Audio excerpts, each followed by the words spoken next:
Welcome to this module on compliance frameworks. As a climate consultant, your work often meets international and national reporting rules. You must find the exact arrangement that governs a reporting need. You must determine what it requires and how often it must happen. Today, we focus on the United Nations Framework Convention on Climate Change. We will look at its enhanced transparency framework. This framework is the main international system for how countries report their climate actions. It also covers the biennial transparency reports. Finally, we will look at the guidance for national inventories. By the end, you will know how to guide clients through these rules. You will learn to keep their reporting accurate and on time. This knowledge is vital for any climate professional working today. The Enhanced Transparency Framework sits under the Paris Agreement. It governs how countries report their climate actions. Under this framework, countries submit biennial transparency reports every 2 years. The first biennial transparency report was due on the 31st of December 2024. This report is a key tool for transparency. It helps countries show their progress to the world. As of July 2026, a record 37 countries had presented their first reports. They did this at the third session of the Facilitative Multilateral Consideration of Progress. This session happened during the 64th session of the subsidiary body for scientific and technological advice in Bonn. This is a real example of a compliance-driven requirement. A consultant can be asked to support this work. The Facilitative Multilateral Consideration of Progress is the multilateral process where countries present their reports and engage in peer review. A biennial transparency report is not just one document. It is a structured set of several critical parts.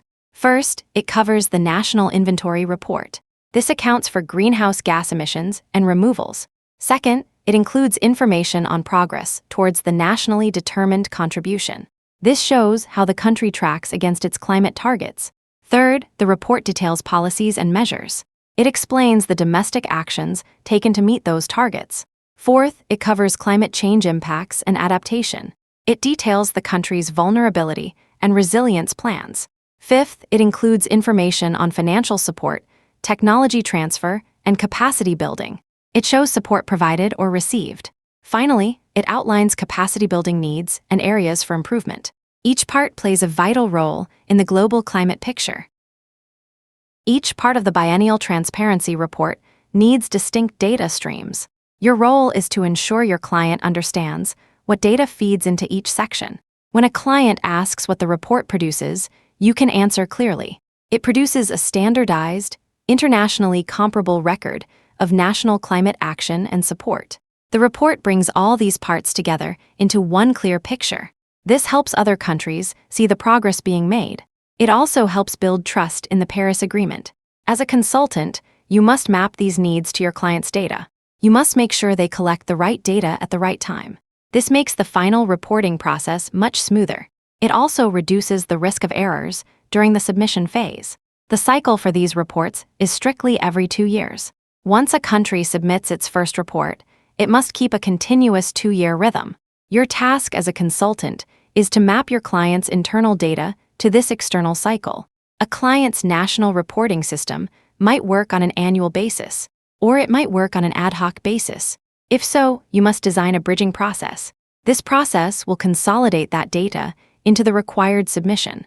The 2-year cycle means data must be archived and verified continuously. You cannot rush it in the final months before a deadline. Understanding the cycle lets you build a proactive compliance schedule. This reduces the risk of late submissions or incomplete data sets. Good planning is the key to success. The National Inventory Report relies on the Intergovernmental Panel on Climate Change Guidelines. These guidelines provide the methodological basis for calculating emissions.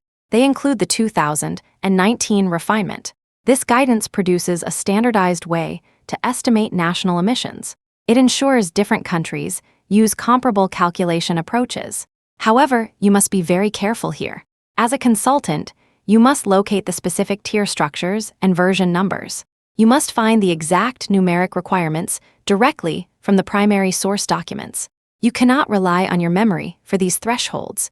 Always direct your client to the latest published documentation. Confirm the exact methodological tier required for their specific sector. Do not state a specific tier requirement without checking the primary source. This rule protects you and your client from costly mistakes. Beyond the international framework, every country runs a national reporting system. These domestic registries and reporting rules turn international duties into national law. A registry is an official record system. We can name the existence of these national systems, but their specific clauses and thresholds vary by jurisdiction. You must check them against the primary domestic source. A national reporting system produces a localized registry of emissions and climate actions. This then feeds into the International Biennial Transparency Report. The consultant must locate the specific domestic regulation that governs the national system. You must identify what it requires in terms of data detail and frequency. You must determine its reporting cycle. This step is essential for a smooth reporting process. You must reconcile the domestic requirements with the international framework requirements. The national system must capture all data necessary for the Biennial Transparency Report, but it should not duplicate effort. To manage compliance well, you must follow a strict discovery process. First, locate which arrangement governs the reporting obligation. Is it the international framework, a national regulation, or a voluntary carbon market standard? Second, determine what it requires. Does it demand a full national inventory report or a specific project-level monitoring report? Third, establish the reporting cycle. The international framework operates on a 2-year cycle, but national systems may require annual updates. Your role is to reconcile these different cycles. You must build a single, coherent compliance calendar for your client. This calendar will guide all their reporting work. This involves mapping data flows from the point of generation to the final submission. You must identify bottlenecks where domestic and international requirements diverge. Accuracy in compliance consulting relies on verified facts, not memory. When dealing with inventory guidance, you must consult the primary documents. The same is true for ISO standards for validation and verification bodies. It also applies to the Greenhouse Gas Protocol standards. Do not state specific clauses, tier structures, or version numbers from memory. Instead, phrase your findings as questions. The client must resolve these questions from the governing document, or you can cite the primary source directly. This discipline keeps your advice accurate even as standards change. It also builds trust with your clients over time. The landscape of climate reporting is dynamic. Relying on outdated memory introduces significant compliance risk. Your value as a consultant lies in your ability to navigate primary sources. You must apply them correctly and efficiently. The Enhanced Transparency Framework and its biennial transparency reports represent the peak of national climate reporting. By understanding the components, the cycle, and the underlying guidance, you can guide your clients. You can help them through complex compliance landscapes. Remember that the framework requires specific contents. These range from national inventory reports to capacity-building needs. The reporting cycle is strictly every 2 years. Your expertise lies in mapping these requirements to your client's operational reality. You must always ground your advice in verified primary sources. Now, you should produce a compliance mapping document. This document must identify the governing arrangement for a given reporting obligation. It should list the specific contents required by the Biennial Transparency Report Framework. It must also map the client's internal data collection to the biennial reporting cycle. When you write this document, cite the primary source documents for all methodological thresholds. Use the official documents from the Intergovernmental Panel on Climate Change.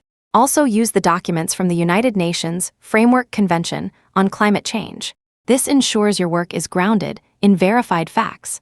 It helps your client meet their duties with confidence. This final task brings together all the skills we have covered today. Good luck with your work.